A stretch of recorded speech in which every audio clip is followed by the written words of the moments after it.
Did she drown? Well, we don't know. I mean, the thing is, it's never been confirmed that she drowned. It's highly suspected that she did, but we don't really know. That's why, you know, from the very beginning of this, we wanted to make sure that we did everything in our power to try to get to the bottom of it. And there's still some information out there that we don't have yet. And until we get that and feel comfortable with that time, we can't really make that determination anyway. That's something that's got to be done by the Dominican authorities. But I think it's important that we don't let go, that we do everything in our power to make sure that we follow this thing all the way to the end. Following it to the end, what does that mean? What more are you needing right now? Well, there's some, as you know, we sent detectives down there. We were very busy with our detectives. We were getting information kind of third hand that was coming in, and it wasn't all that consistent. So I decided at that point, since she was a resident of Loudoun County, to send our own people down there to get it firsthand, talk with the Dominican authorities, talk with the people involved, see if we could get interviews with any of the witnesses, and do that in addition to what's going on with with the FBI being involved in this, and HSI and the Dominican authorities. It doesn't sound like that's common. Have you ever done that before, or you guys involved the office in an international investigation that way? Well, actually, I'm retired from the Drug Enforcement Administration. I served overseas on 3 different occasions. I served in Pakistan, I served in Korea, and I served in the Republic of Korea, and I served in Bangkok, Thailand. So I'm very familiar with how operations work in a foreign environment and the restrictions that we have when we're working with foreign counterparts, and the difficulties that we have in getting full access to information, but it's not our country, so they have, certainly they have sovereignty in their own country, so we have to work with that. Doing this interview today, why did you decide to do this interview? What is it that you really want people to know about what's going on? Well, number one, because you asked, and I think the public deserves to have an update on what's going on here, and I wish I had more information to provide. We're still waiting for some information with regards to any phone data, any other technology data that might be available out there, and some other reports that may have been done down there that we still don't have access to.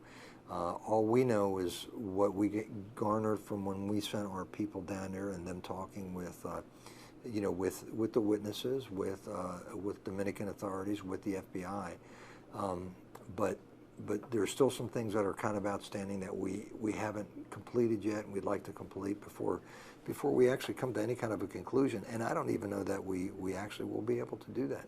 That was going to be my next question. I mean, do you think that the Dominican authorities are going to work with you all in getting answers to these questions? That's a tough call. I mean, we don't have anybody stationed down there. I mean, we have to work through our counterparts down there. So we have to work with the embassy down there. We have to work with the people, the Americans that are assigned to the embassy, whether it's HSI, FBI, DEA, whoever the case is down there. Because when this first happened, we reached out immediately to our counterparts down there to work with the Dominican authorities, and that's what we have to do. We don't really have any jurisdiction outside of Loudoun County. But we do want to get to the bottom of it because she was a Loudoun County resident, her family lives here, and we want to make sure that we're not leaving any stone unturned. So let's walk me through your understanding of what happened, who said what and when, how this all transpired. So March 6th is when we were aware of it. The father had gone to our Dulles station to make a report, and it's my understanding that I guess they arrived, she and her friends arrived from the University of Pittsburgh down there on Monday and Tuesday. I guess they were settling in. Wednesday went out Wednesday night, met with some people at the hotel bar, and then from there into the late night of Wednesday and into early Thursday morning, they went out to the beach. So there was a couple that went. There was Sudiksha and Joshua Rebay, and there was Sudiksha's one of her colleagues there, as well as a gentleman that went out. They left the beach earlier, so it left just Sudiksha and Joshua there on the beach very late at night. And we did have some video footage of them in the water, but other than that, we don't really have much more information. I mean, apparently it was around 5 a.m. around that time frame, if I recall correctly, that this issue. The concern happened with regards to her them being in rough water, and I know that he apparently stated he got sick and had come to the, to lay down and had fallen asleep. Now, so what happened with her along at that particular time? We're still waiting we still want to try to determine. I mean, we know he said that he saw that she was struggling, helped her out, but aside from that, I don't really know what happened. And so there's a gap in time from, the early morning hours till when he woke up a couple hours later, that we really don't know what happened. And trying to get witnesses. And the problem is too, it's a vacation spot, and you have people that are kind of in and out, and it's hard to figure out who was there at that time and what kind of witnesses you may have. And we've done everything that we could to try to do that, but it's, again, working in a foreign country when we don't have any legal authority is very, very difficult. So we have to work through the Dominican authorities. What are some concerns that you have with the way that the investigation was handled? The only concern I have is I just think there seemed to be early on a presumption that she had drowned, and I don't think that's fair to anybody to make that presumption, especially when you don't have all the facts. I think it's important that you have all the facts, and even then, even with all the facts, it may be difficult to make that call.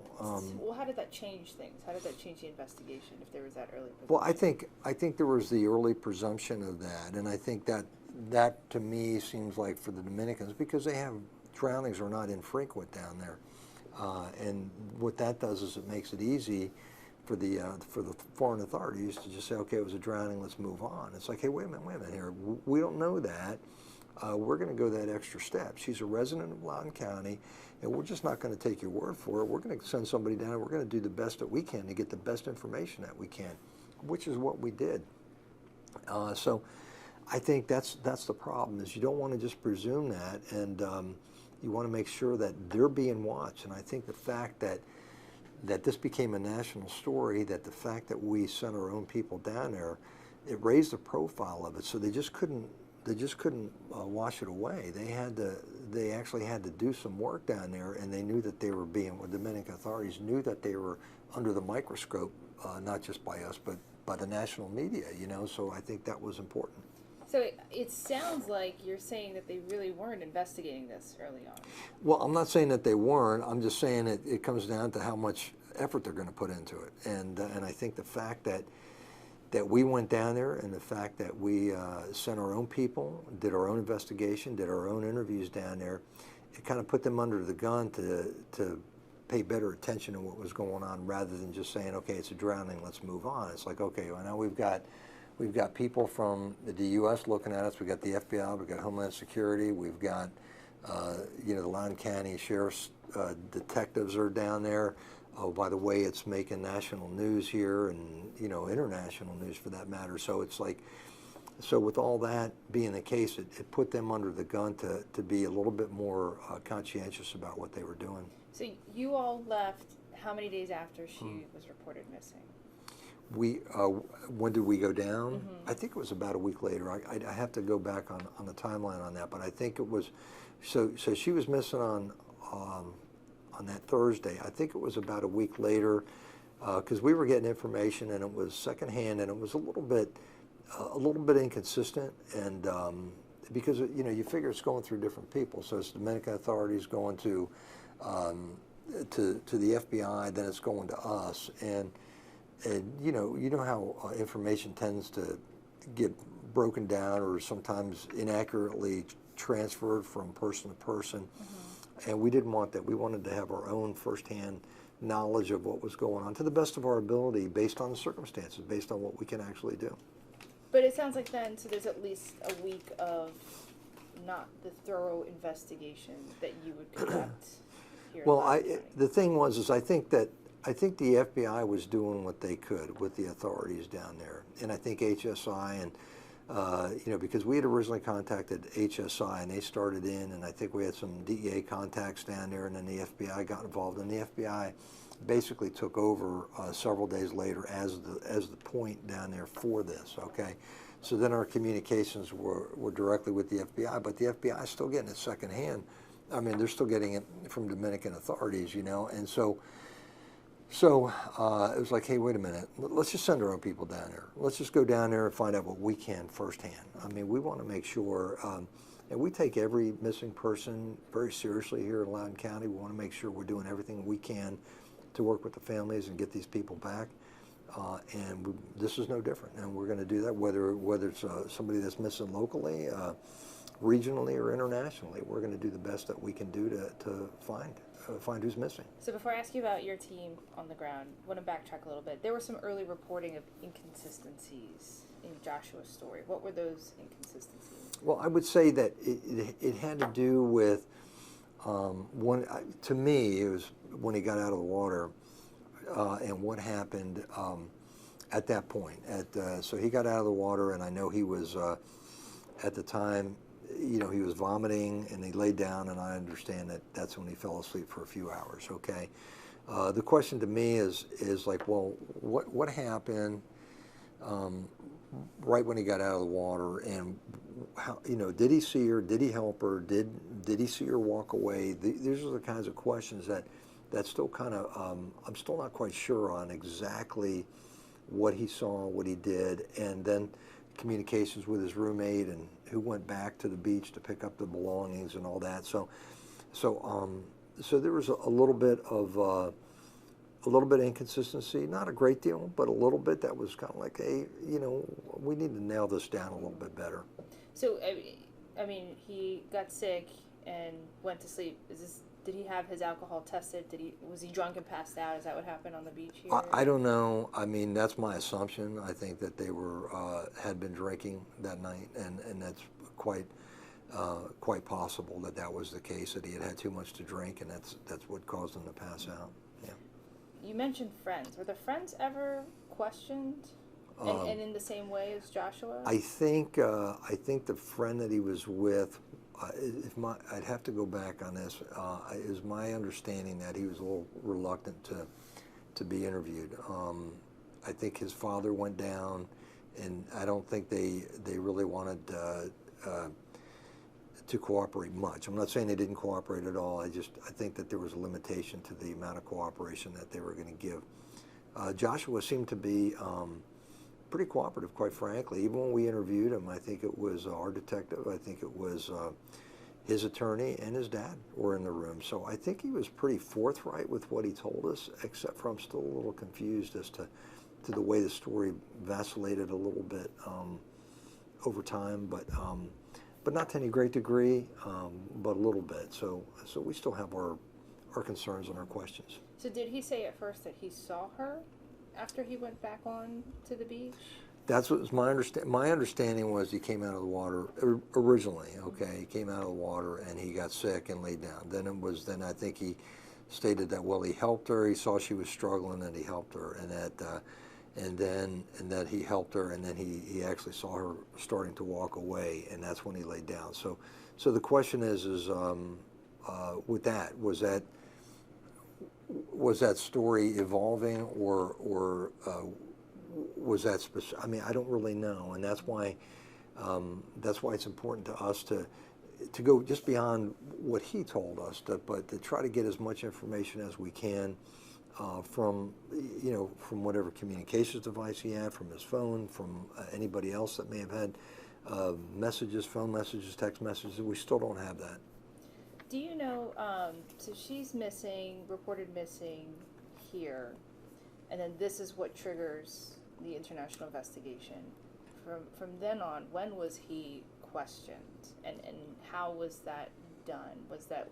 Were there any interpretation issues with the question? I think he was questioned almost immediately by the Dominican authorities, and then I think after that, the FBI was involved in the questioning, and then I believe we were down there involved in the questioning. So I think it was a series, but it's not like this went on for any extended period of time. I mean, I think there was action that was taken pretty quickly. What about the resort itself? What do you know about the resort? Were the cameras working? I hear it's pretty popular. It's a popular resort. Yeah, we did see some camera footage. There may be more out there. That's what we're trying to find out. We still don't have everything.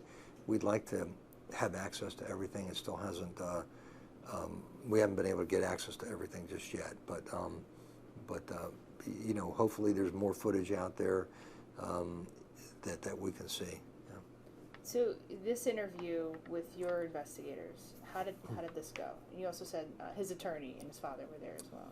Yeah, I think they did pretty good. I think they went down there, and I think that was a pretty detailed interview. We had two of our very experienced detectives went down there, and they tracked it, you know, throughout the time that they met at the bar, you know, and from that time going to the beach and basically everything in between.